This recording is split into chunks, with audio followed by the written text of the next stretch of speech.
కూటమి ప్రభుత్వం పనితీరు పథకాల విషయంలో కానీ ఎలా ఉంది? పథకాలు వచ్చిన వాళ్ళకి బాగానే ఉంది, రాని వాళ్ళకి ఏమి లేదు.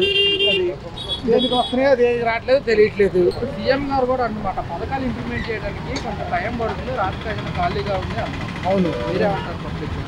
బాగుంది, చేస్తాం, బాగానే చేస్తున్నారు. అది కాకపోతే జనాలకి ఓపికగా ఉండాలా, నిగ్రహంగా ఉండాలా. పథకాలన్నీ వస్తాయి నెమ్మదిగా అయినా కానీ, అది రాకుండా ఉండవు.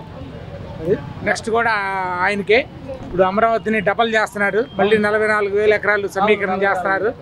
బాగుంటుంది. ఇది మా పిల్లలు హైదరాబాద్లో చేస్తారు.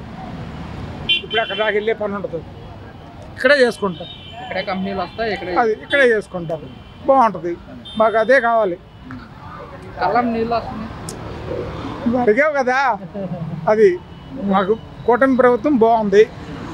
అది జగన్మోహన్ రెడ్డి జమిలేనికి త్వరగా రావాలి, వస్తే ప్రజలు కూటమి ప్రభుత్వాన్ని గద్దెదించడానికి ఎదురు వస్తున్నారని చెప్పి ఎవరు?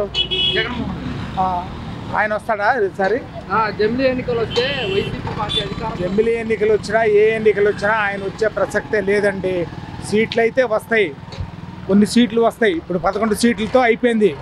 రేపు ఇంకొక 10 సీట్లు పెరుగుతాయేమో, అంతే తప్ప ముఖ్యమంత్రి అయ్యే ఛాన్స్ లేదు.